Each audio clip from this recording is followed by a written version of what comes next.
Ayan na yung nangyari sa ating mais. O, wala nang masyadong dahon. Tapos yung iba hindi na bumalik dahil nga nung tinamaan ng bagyo.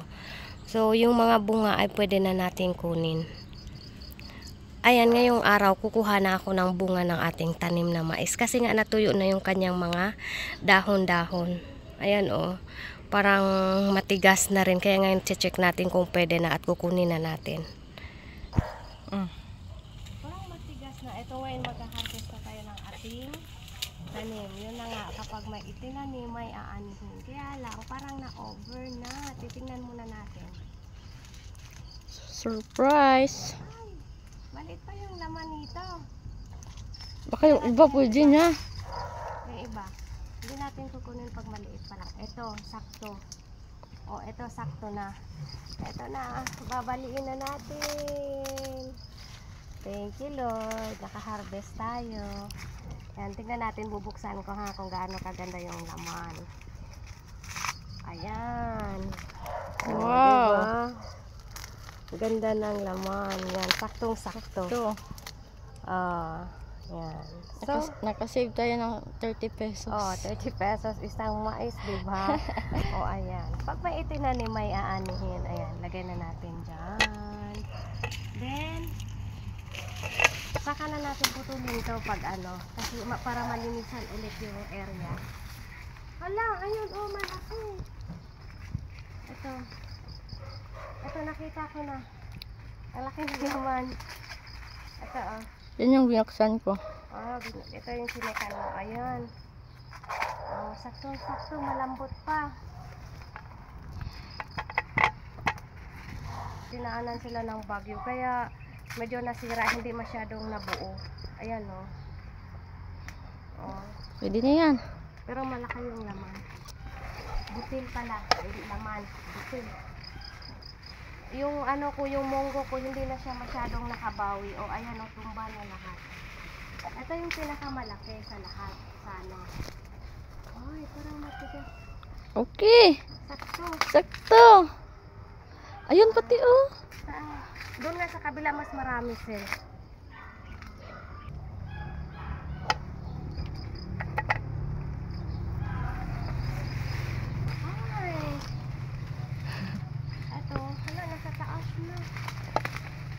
May sawate.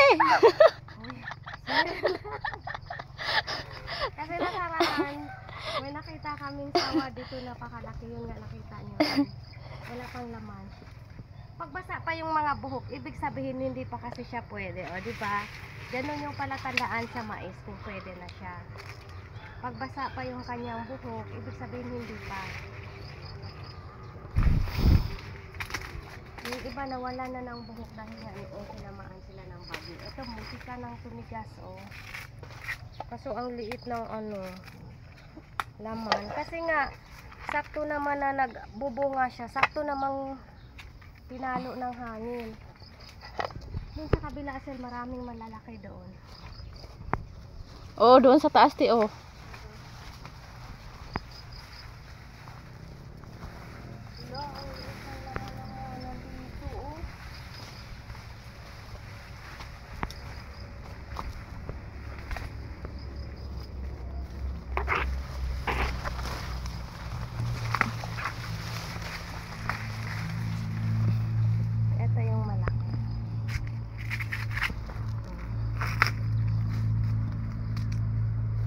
Tatanggalin yung mga pinagkuhanan kasi masyado nga palang makapal yung pagkatanim kaya hindi sila lumaki yung mga bunga.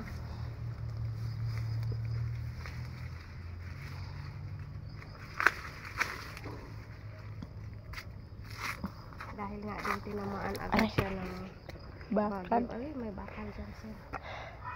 Ito ang taba ng mga saluyot namin dito. Ito yung napakasustansya. Dapat lahat tayo nagtatanim ng saluyot kasi napakamasustansya nito.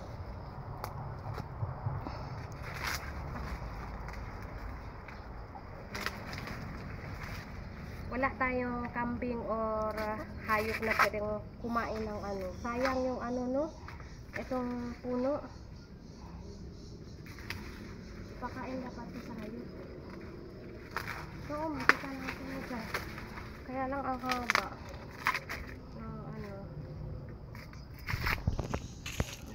dalhin tagtigas to.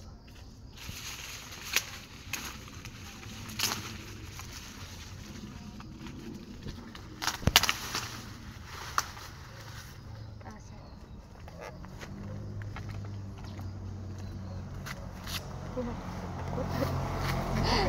Putot.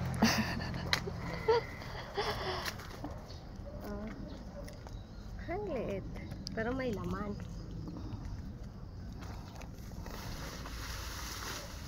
Dapat nakuha lahat yung yung mga dito sir, may mga Walang daga, te. wala.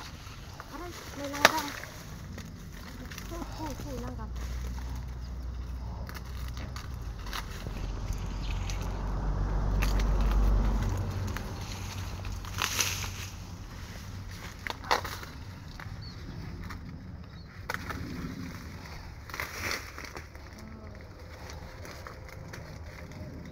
Iba pa rin talaga yung tanim pag nadaanan ng bagyo. Nabuksan ko. Kasi pag nabuksan ako, unahin siya ng langgam. Pinapasipay siya ng langgam.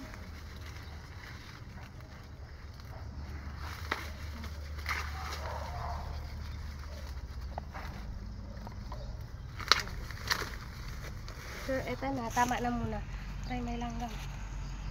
Yan. Tama na muna siguro. Sa sell out dun sa kabila, tingnan din natin. Baka ano sila? Titigas. Ayun oh. Tigas na.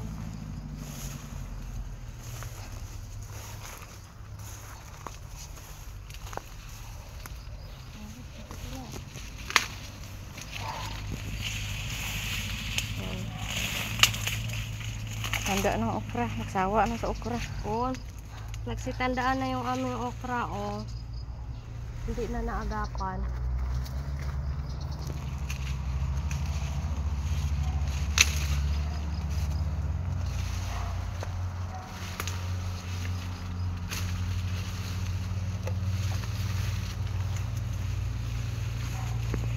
Ito sir, oh, parang nag-ano na, oh. Ilang na. Wala, ang dami. Oh.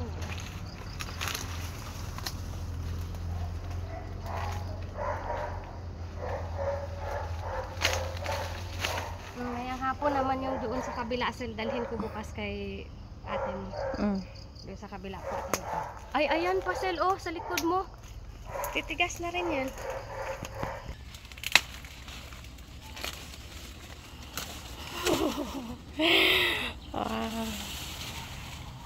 Diba ang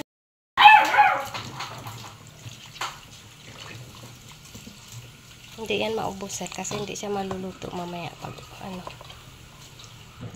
pag na-over. Doon kaya sa isa sir, doon sa bilog na kawali.